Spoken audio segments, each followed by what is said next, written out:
there is a lot of work that they need to do to find ways to, come out here and try and play spoiler for a couple of different teams. Seahawks are a team that literally just saved their own season on Monday Night Football against the Philadelphia Eagles in a dramatic fashion with the way that Drew Lock and Julian Love were able to combine and seal that game off together. Meanwhile, that's who the Titans will face, and Elijah Molden joins us now. Welcome back, bud. Yo, good to be back, man. I think it was only a couple of weeks since I was on here. See, that's what I said, and Lucas tried to tell me that it's been since October, and I felt like you've been on more recently. I don't know. Time during the season doesn't move the same.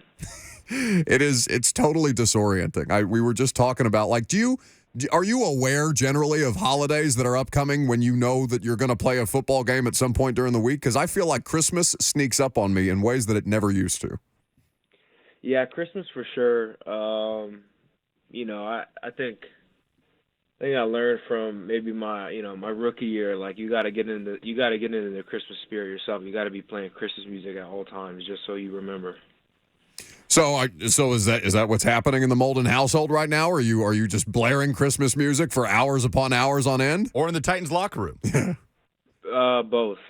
Honestly, both. Well, that is such an improvement. And on the car ride to work. On the car ride, so like in the weight room, like there's a lot of different genres of music that people can listen to. Is anybody blaring Christmas music as you guys get a lift in? Yeah, the old line do in the locker room. They always have what's that dude's name? Bing Crosby or something? What's that dude's name? Bing Crosby.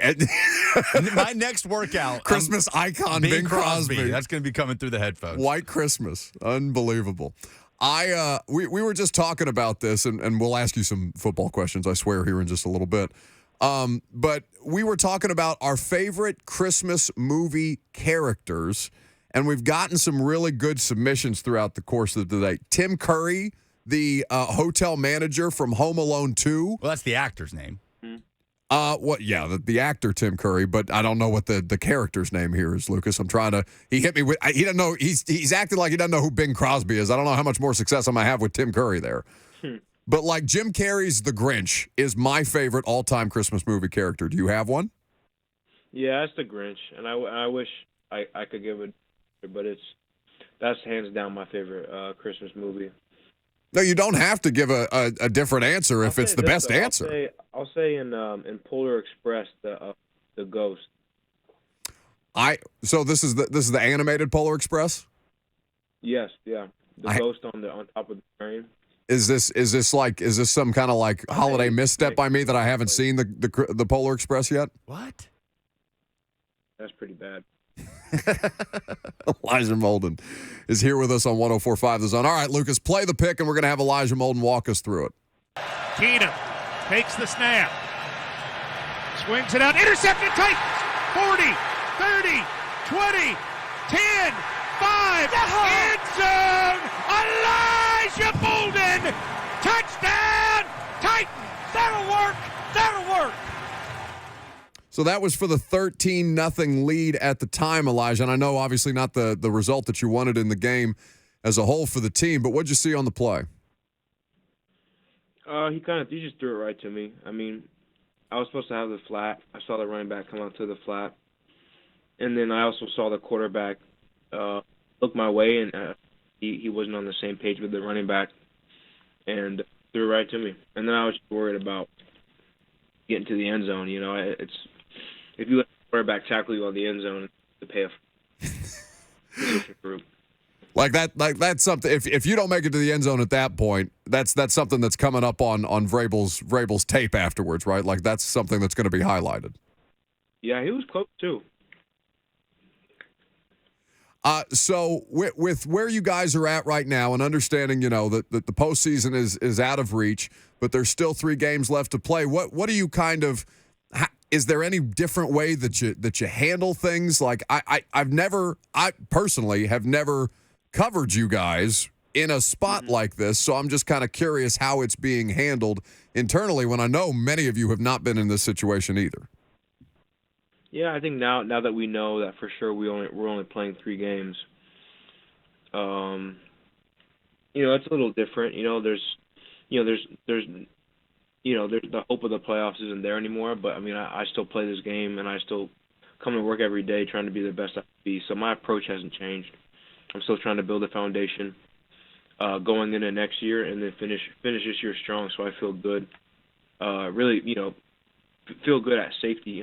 First year playing safety, get that first year under my belt, feeling good going into my next year. And how has that been for you now that you've been able to play some games back there? Now that you've spent, and I don't know how much how you would divide up the percentages on time that you spent practicing at corner versus safety throughout the course of the year, but how much more comfortable has that gotten for you in real time? Yeah, more and more every week. I look at the tape earlier in the year, and I'm like, what am I doing? And now, there's been a lot of growth, and I think a lot to build upon next. In the off season is usually whenever I make my biggest strides.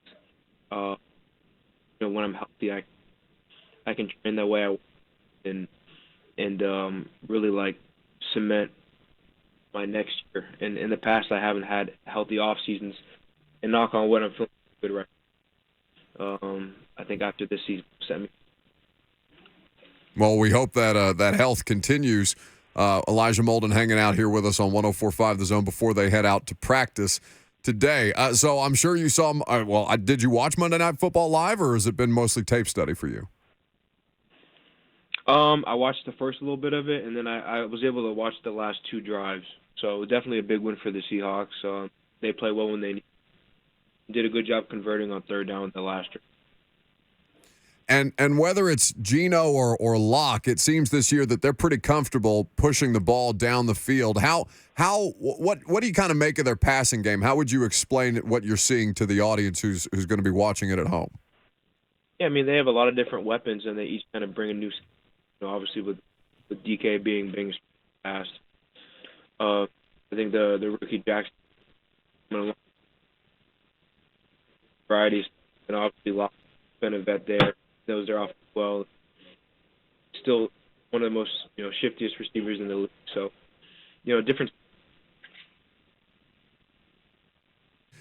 Hey, Elijah, we're having a hard time with the phone line, so we're gonna let you get to practice. But we appreciate you jumping on here and chopping it up with us for a little bit. I know we wanted to ask you about the playoffs. I don't know if the phone line's gonna hold up long enough. I'm talking about the college football playoff. Should we give it a shot? Yeah. Given that Washington's in it, how you feeling so far? Are you confident? What's the best case for Washington to beat Texas?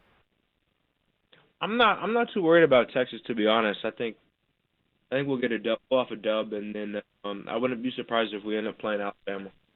We like the confidence. The phone line held up well enough for him to deliver that one. Hey, I appreciate you stopping by. Continued health, and we'll see you out there on Sunday. Thank you, guys. Appreciate it. That's Elijah.